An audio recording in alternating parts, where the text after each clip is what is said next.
This laptop is the 16-inch MacBook Pro with the M1 Max processor.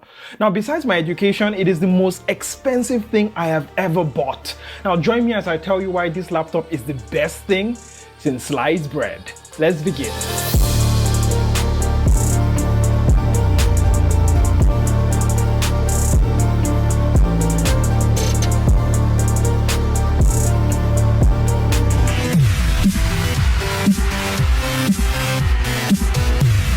Hello guys, Emmanuel from Geekception here, and thank you for checking out this video. I'm a huge geek and I love to check out new tech, and it is a pleasure to have you here. Now in this video, you can expect to see me unbox this beast right here, give you a quick background of what I'll be using it for, and some of my planned content. For now though, I am super duper excited to share the 16-inch MacBook with you, and the variant I have here is the M1 Max model with a 10-core CPU, 32-core GPU, 32GB of unified memory, and 1 terabyte of storage. And oh, it costs a ton of money. In fact, the last time that I spent this much money on a laptop was when I bought the MSI GS70. Get this, 7 years ago. That was the laptop that I used to actually start this YouTube channel. So clearly, there's a correlation between super expensive laptops and content creation for me. In typical Apple fashion, you do not need a scissor to get into the box here, which is super cool. And I'm opening the box and I see the beautiful machine here in silver.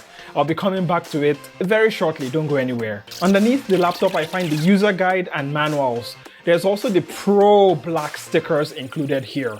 And also included in the box is the absolutely massive 140-watt power brick.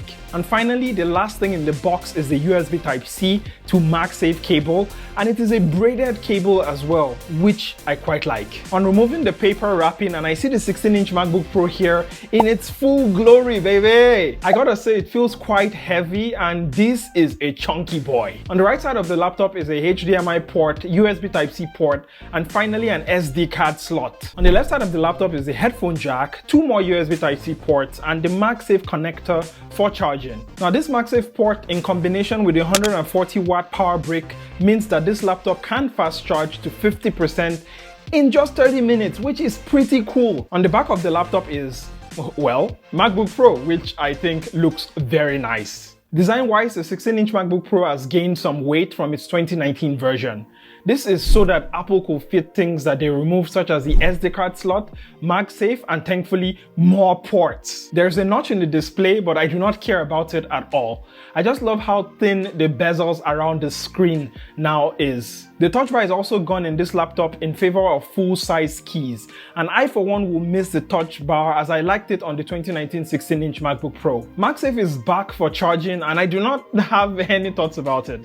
I never use a MagSafe computer, so I don't really have any point of comparison. What I do care about, however, is the SD card slot, and I am so happy that it is back, and I do not need to carry an SD card reader anymore. The version I have here is the base model for the top-of-the-line M1 Max. Go Max or go home, baby! Now, why did I go for the M1 Max instead of, say, the M1 Pro? Well, the first reason I went with the M1 Max was that I hated whenever I was editing on my previous computers and they would slow down over time, and even sometimes when I'm browsing the web as well. So I think on the M1 Max here, I should be covered. Also, another thing is about future-proofing myself. Now, I don't think I need the power of the M1 Max for the videos I currently produce for YouTube, but I think it's nice to know that if I ever did need that power, I have it. I'm super excited to use this machine, and I cannot wait to bring you lots of content about the 16-inch M1 Max right here. And I plan on doing a comparison video between the base model M1 Air that I have versus my M1 Max. So if you have any ideas for content you want to see, do let me know and I'll be happy to create it for you. Anyways, thank you so much for sharing my excitement today. I'm Emmanuel, this is Geekception, and until next time, do take care and don't forget to remain awesome. Bye!